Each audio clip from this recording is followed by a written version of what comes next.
Bonjour. Cette semaine, je veux faire quelque chose un petit peu différent. Peut-être vous vous êtes rendu compte que dimanche prochain, c'est le dimanche de Pâques. Et cela veut dire que cette semaine, c'est ce qu'on appelle la semaine sainte, la semaine qui précède Pâques.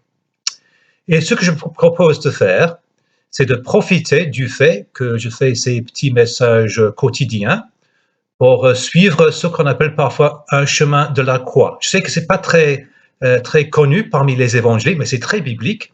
On va simplement suivre les événements qui précèdent la crucifixion et la résurrection de Jésus à partir de l'évangile de Matthieu, en chapitres 26 et 27.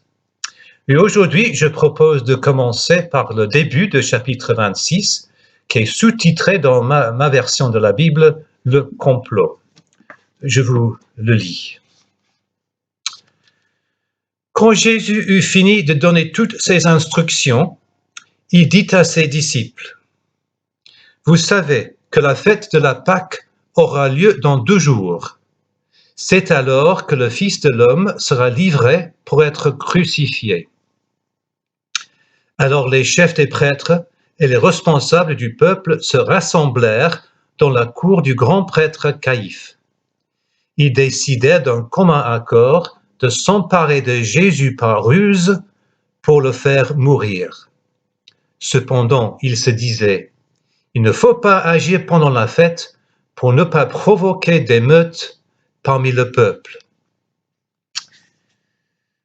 Alors, j'avoue, je ne suis pas du tout complotiste. Je sais qu'il y a des personnes qui voient des complots partout. À ce moment-là, des gens qui pensent que le Covid-19 était lancé exprès dans la population pour, enlever la partie plus âgée de la population ou faire du mal à la Chine selon la théorie en question, que c'était fait par les Chinois ou les Américains.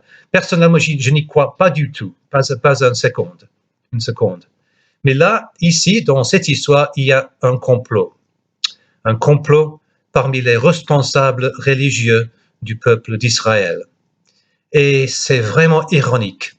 Ce sont les responsables religieux, ceux qui avaient la responsabilité pour le culte de l'Éternel, pour aider les gens à se mettre en relation avec l'Éternel, qui complotent contre le Fils de Dieu, le Fils de l'Éternel, Dieu fait chair, Dieu parmi nous, dans la forme de Jésus de Nazareth. Et pourquoi ferait-il une telle chose? Moi, je pense qu'on peut résumer en disant que Jésus les dérangeait. En fait, ils avaient tellement organisé les choses, leur monde, que ce soit le monde religieux, que le monde, aussi bien que le monde politique, parce que les deux étaient vraiment entremêlés à l'époque. Ils avaient tellement organisé les choses qu'ils avaient gardé Dieu bien dans une petite case, à façon que eux, ils restaient maîtres de tout, de la vie, de la religion, du peuple, de la foi. C'était eux aux commandes, si on peut dire comme ça. Et Dieu n'avait pas sa vraie place, il a été mis dans une petite case. Et Jésus les dérangeait, parce que Jésus n'acceptait pas que Dieu reste dans une case. Jésus voulait à tout prix que Dieu reprenne sa propre place en tant que chef, en tant que maître. Et ça menaçait les responsables religieux. Et c'est pour ça qu'ils complotaient contre Jésus pour le faire mourir. Quelle ironie! Et la réflexion que je menais ce matin, c'est de nous encourager, de nous poser la question, est-ce que je ne fais pas la même chose? Est-ce que moi, je n'ai pas tendance à mettre Dieu dans une case? Est-ce que je ne veux pas rester maître de ma propre vie? Est-ce que j'accepte d'être dérangé par Jésus qui veut reprendre sa propre place? Cette crise du Covid-19 et le confinement et tout ce qui va avec, ça nous dérange, ça nous chamboule les vies, c'est vrai. Est-ce que nous sommes prêts à laisser Jésus s'en servir pour nous faire poser des questions, remettre en question nos vies, notre façon de vivre, nous remettre en question la place que nous lui donnons dans notre vie?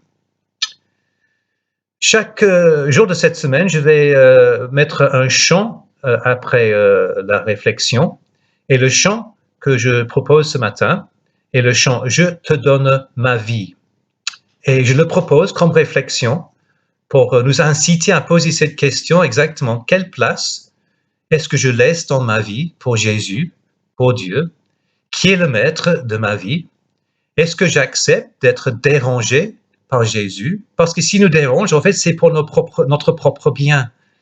Ça nous fait du mal de vouloir être maître, de vouloir garder les commandes de notre vie. Si on lui laisse faire, c'est pour notre bien.